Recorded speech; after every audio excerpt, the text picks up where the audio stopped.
বন্ধুরা, সমুদ্র তলে এমন একটি প্রাণী বাস করে যে প্রাণীটি কখনো মরে না, আর যতক্ষণে তাকে কেউ হত্যা করে আর সেই প্রাণীটি দেখার পর হয়তো বন্ধুরা আপনার অবাক হয়ে যাবে। সেটি কোন প্রাণী সেটি দেখে নেবার আগে আপনি যদি আমার ভিডিও ইন্ডিয়া কিংবা বাংলাদেশ থেকে দেখেন তাহলে আমাদের ভিডিওটি লাইক করে চ্যানেল প্লিজ সাবস্ক্রাইব করে দিন। কিন্তু সাম্প্রতিক একটি গবেষণায় ব্যতিক্রমে একটি তথ্য উঠে এসেছে যেটা আমাদের প্রকৃতির নিয়মকে লঙ্ঘন করে।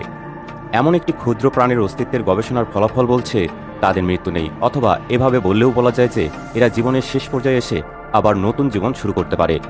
বিশ্বাস হোক বা না হোক, গবেষণা কিন্তু এটাই প্রমাণ করেছে। আর সেই ক্ষুদ্রতম প্রাণীর সংক্ষিপ্ত নাম জেলিফিশ, পূর্ণ নাম backward ageing jellyfish. Backward jellyfish বা যা পুরোপ্যালানা রেডোভিয়াম নামেও পরিচিত এমন এক প্রজাতির জেলিফিশ যা জীবনের শুরুতে পলি পর্যায়ে থাকে এবং তারপর প্রাপ্তবয়স্ক জেলিফিশ পর্যায়ে রূপান্তরিত হয়। তবে কিছু ক্ষেত্রে প্রাপ্তবয়স্ক জেলিফিশ পুনরায় পলি পর্যায়ে ফিরে যেতে পারে এবং এই প্রক্রিয়াটি বারবার ঘটতে পারে। এজন্যই বলা হয় এদের মৃত্যু নেই।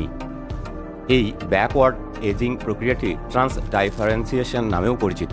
এটি জেলিফিশের কোষগুলিকে তাদের জীবনচক্রের বিভিন্ন পর্যায়ে পরিবর্তন করতে দেয়। ট্রান্সডাইফারেন্সিয়েশন জেলিফিশকে পরিবেশগত পরিবর্তনের সাথে খাপ খাওয়াতে এবং দীর্ঘ জীবনযাপন করতে সাহায্য করে। ব্যাকওয়ার্ড এজিং জেলিফিশ সম্পর্কে কিছু আকর্ষণীয় তথ্য। এটি একমাত্র প্রাণী যা জীবনচক্রের বিভিন্ন পর্যায়ে পুনরায় যেতে পারে। এটি 150 বছরেরও বেশি সময় ধরে জীবিত থাকতে পারে। এটি ক্যান্সার এবং অন্যান্য রোগের প্রতিরোধী। ব্যাকওয়ার্ড এজিং জেলিফিশ বিজ্ঞানীদের কাছে একটি আকর্ষণীয় গবেষণার বিষয়। এই প্রাণীগুলি পুনরুজ্জীবন এবং দীর্ঘজীবনের রহস্য সম্পর্কে আমাদের আরও জানতে সাহায্য করতে পারে। মহাকাশ এবং বিজ্ঞানভিত্তিক তথ্যমূলক ভিডিও পেতে এই চ্যানেলটি সাবস্ক্রাইব করে সাপোর্ট করতে পারেন। কৃতজ্ঞ থাকব। ধন্যবাদ এতক্ষণ সাথে থাকার জন্য।